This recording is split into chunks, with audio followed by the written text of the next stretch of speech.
شاہ ولی اللہ دہلوی رحمۃ اللہ نے ایک ورلڈ آرڈر مرتب کیا ہے اور کہا ہے کہ ان کی بہت سی کتابیں ابھی تک غیر شائع ہیں اور لوگ سوئے ہوئے ہیں۔ اچھا ہمیں ہی کہہ رہے ہیں، ہندوستان میں وہ نسخے اور کتابیں دیکھیں، دنیا کے حوالے سے وہ نسخے یا کتابیں اب کہاں مل سکتی ہیں، اور بہت سے دوسرے مخطوطات جو ابھی تک غیر شائع ہیں۔ برائے کرم یہ سوال پوسٹ کریں، راجزانہ درخواست ہے، شاید میں جاننے کی کوشش کروں۔ ہمارے پڑوس میں درجنوں تبلیغی گہری جیبیں ہیں جو شاہ صاحب کے کام کرنے کے لیے کمیٹی بنانے میں ہماری مدد کرنے کو نہیں کہتے۔ بامبے کی معیشت بہت محفوظ ہے۔ میں اس منصوبے کے حوالے سے مولانا سجاد نعمانی صاحب سے بھی بات کر سکتا ہوں، لیکن سب سے پہلے مجھے لائبریری یا لائبریریوں تک رسائی حاصل کرنی ہے۔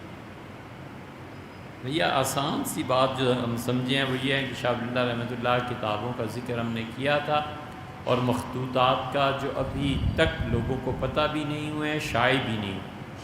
بہت آسان ہے، جو آپ کی کمیٹی ہے تمام افراد کو چھوڑ دیں۔ تبلیغ والوں کے پاس پیسہ ہے تو ان کے علاوہ بھی تو دنیا والوں کے پاس پیسہ ہے، ان پہ کیا الزام ہے؟ اللہ نے دیا ہے، اللہ تعالیٰ سب کو دے۔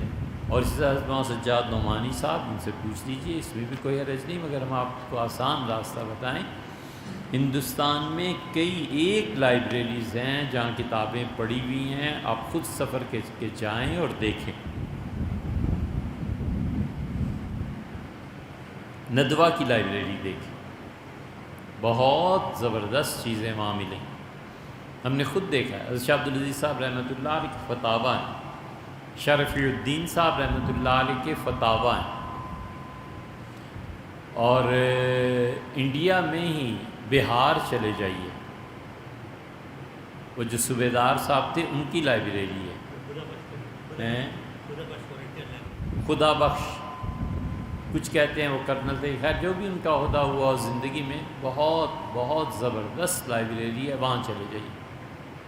تیسری لائبریری کاندھلہ کی دیکھیے، اس وقت کاندھلہ میں مولانا راشد صاحب کو جتنا علم حاصل ہے، غالباً دنیا میں اس آدمی کی دوسری مثال نہیں ہے، واللہ اعلم۔ لاہور آ جائیے، اور یہاں پہ اقبال مجددی صاحب ہیں، یہ دونوں آدمی کتابوں پر اتنی دسترس رکھتے ہیں کہ دنیا میں ان کے بعد تیسرا آدمی نظر نہیں آتا۔ اقبال مجددی صاحب جو ہیں، انہیں سلسلہ نقشبندیہ کے ایسے ایسے مخطوطات پتہ ہیں کہ کہا نہیں جا سکتا کہ اس سے بھی بڑا آدمی ہوگا۔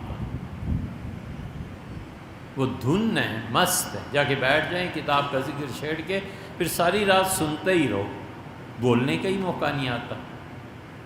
یہ سب چیزیں حضرت شاہ ولی اللہ صاحب رحمۃ اللہ کئی کتابیں کاندھلہ میں دیکھ لیں، وہاں پڑھی۔ شاہ صاحب رحمۃ اللہ علیہ کی زندگی میں ہی ان کے خلاف جو کچھ لکھا گیا تھا وہ بھی کاندھلہ میں پڑھا۔ مولانا عاشق الہی صاحب رحمۃ اللہ علیہ نے تذکرۃ الرشید لکھی تھی، حضرت مولانا رشید احمد صاحب گنگوئی رحمۃ اللہ علیہ کی سوانح، اور ان کی زندگی میں ہی اس کا رد شائع ہو گیا تھا، کئی لوگوں نے کر دیا، وہ بھی وہاں پڑھا ہے۔ کوئی ایک کتاب ہے جو چھاپنے کی ہے۔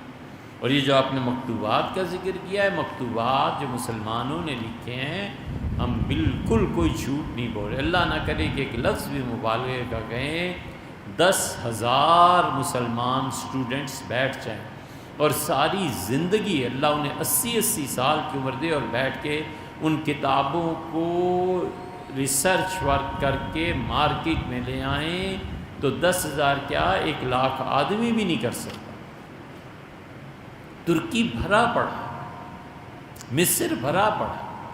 مصر میں ایک عمارت ہم نے دیکھی، ظاہر ہے کہ وقت نہیں تھا، تو انہوں نے کہا اس میں صرف حنفی فقہ کے مخطوطات پڑے ہوئے ہیں، جن میں کم سے کم بھی 700-800 سال پرانے نسخے ہیں، اور اس کو نہیں دیکھا جا سکتا۔ فرانس چلے جائیں، فرانس میں ہم گئے تو ہم نے ان سے جو چیزیں کی تھی ان کا یہ چیزیں دیکھ لیں۔ پھر ہم نے کہا یہاں حضور اقدس صلی اللہ علیہ وسلم کا گرامی نامہ بھی ہے، انہوں نے کہا وہ سیکشن نہیں کھولا جا سکتا تمہارے واسطے۔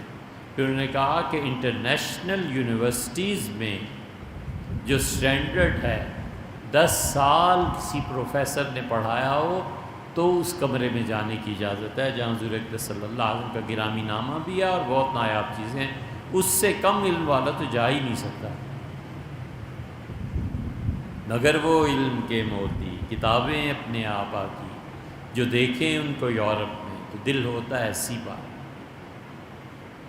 نیشنل لائبریری لندن چلے جائیے، کوئی ایک جگہ ہے، اور ترکی کا تو شمار ہی نہیں، ترکی اتنی مرتبہ گئے کہ اب یاد نہیں ہے، کوئی کونا گوشہ ترکی کا کتابوں اور عرب کتابوں میں اضافہ ہو رہا ہے، اس لیے کہ اتاترک کمال پاشا نے کہا تھا کہ وہ جلا دے، اس نے اسی لیے زبان بدل دی تھی۔ تو اتاترک کمال پاشا اور ان لوگوں کے حکمرانوں کے بعد اب یہ جو آئے اردگان، انہوں نے اس کی دے دی ہے اجازت۔ ترکوں کو عربی پڑھنے کی، تو جتنی عربوں کی کتابیں ہیں وہ اب 100 سال سے جنہوں نے گھر میں محفوظ کر رکھی تھی، زمین میں، لکڑی میں، لوہے میں محفوظ کر رکھا تھا، اب وہ کھدائیاں کر کر کے دے رہے ہیں۔ ترکی میں شیخ الاسلام جو بھی بنے، ان کے انتقال کے بعد عثمانیوں نے شیخ الاسلام کی زندگی کی آخری جملے کی تحریر تک سب چیزیں لے لیں اپنے قبضے میں۔ انہوں نے کہا یہ ہمارے لیے کام کرتے تھے گورنمنٹ کے لیے، تو اس سے شیخ الاسلام تھے، ہم مالک ہیں۔ اب وہ شیخ الاسلام جتنے 80-90 بنے تھے ان کے ذخیرے کھل رہے ہیں۔ میں بہت شدید ضرورت تھی فتاوی انقرویہ کی، اور وہ شیخ الاسلام ابی سعود رحمۃ اللہ علیہ کے ان فتووں کی ضرورت پیش آ گئی تھی۔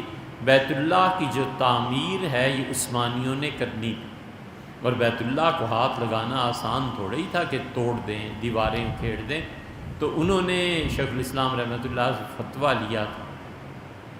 فتویٰ ہم دیکھنا چاہتے تھے کہ کیا کیا اس وقت ہوا تھا، تو وہ فتاویٰ اب ہمیں ملے 2 جلدوں میں، اتنے قیمتی ہیں، اس کی قیمت کون ادا کرے؟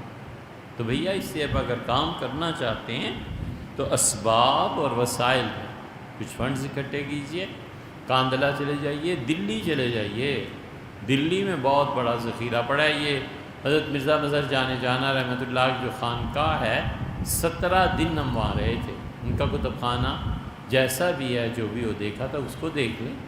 کوئی ایک جگہ مسلمان الحمدللہ پوری دنیا میں